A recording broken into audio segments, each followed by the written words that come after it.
It's 9 a.m., and Robert and Randy Striff didn't sleep at all last night. This is their big day. Ahoy! None of it would have been possible without the generosity of Sarah and Kyle Cameron and a helicopter pilot named Jamie Tate. All three basically live for aviation. The Camerons are freelance aircraft mechanics and have a float plane of their own. Something that Kyle and I love to do is go find old airplane wrecks and make a day or a couple days out of it. And usually nothing comes from it, but before you know it, you could change a family's life. They've brought this group together today to visit one wreck in particular, the one that killed the Striff brothers' father. They never really got a lot of answers. They never even knew where the wreck was. 51 years to the day, Robert and Randy are going to stand on the site where their father died. Here we go. Trip of a lifetime. Kyle Cameron remembers seeing the wreckage from the air as a young kid. Last summer, he and Sarah spent 3 days hiking into the remote site. Back home, Kyle couldn't stop thinking about the crash. We were both just absolutely exhausted when we got back from our trip in August last year. But it tantalized me. I couldn't sleep, so I was in bed and I'm just, online. I'm searching out this accident and what little information I had to go on. It was a U.S. Coast Guard crash. 3 survived, 3 were killed. Kyle seized on the most unique name among the victims, radio operator Robert Striff. He sent messages on social media to every Striff he could find in Ohio. Within 20 hours or less, we were actually talking to Bob Striff, who we have with us today. You can feel everyone's nerves as the flight goes on. The helicopter crests a ridge, and they catch their first glimpse of the crash site, gleaming like a diamond in the distance. Then, it's right there in front of them.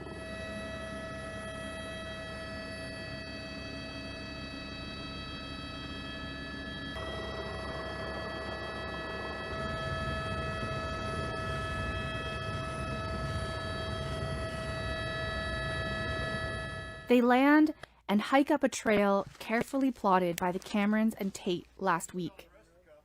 Scratched and out of breath, they finally make it.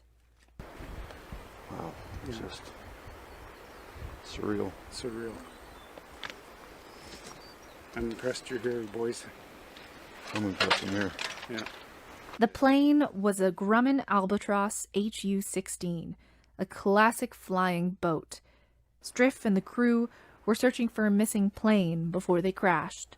They were coming up the valley, and I'm not sure if it was the co-pilot, but one of the crew called for a right-hand turn. The survivors in the back recall hearing on the intercom going, "I said right, turn right," and the airplane crashed. And the survivors actually have a written account of seeing the airplane burst into flames inside, and they exited out this left-hand door. The first thing I looked for was the spot that he was sitting at. Gives you some idea what there was left for them to recover too, doesn't it? Not much at all. The brothers are also looking for something specific, their father's treasured rifle. My mom always wondered why it didn't come home. All these years later, the rifle is still there amid the wreckage. Remarkable. I got it now.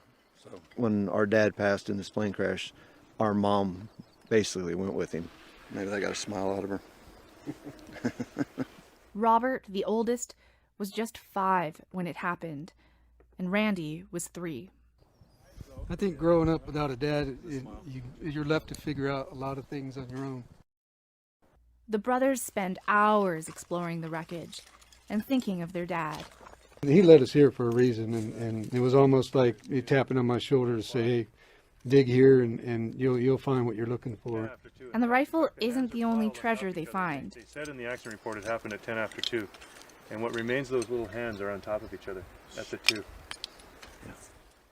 And at that exact time, at that exact spot, where the plane hit the mountain 51 years ago, the brothers have a moment of silence and place a plaque and a cross at the site.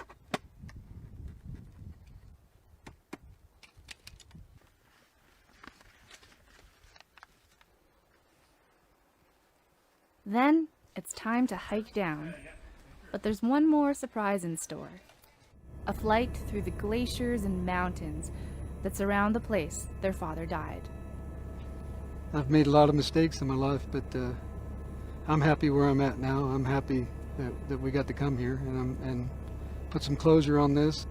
It was a heavy thing for all of us, and but it was amazing when we were there. I sort of felt like a weight lifted off of us and lifted off of them. Now it brings new meaning to the date. Being here and visiting, it's not a blemish, so to speak. You know, it's not a dark day in my life. Now it's a positive day. I think they're going to come back. Alexandra Byers, CBC News, Atlin, BC.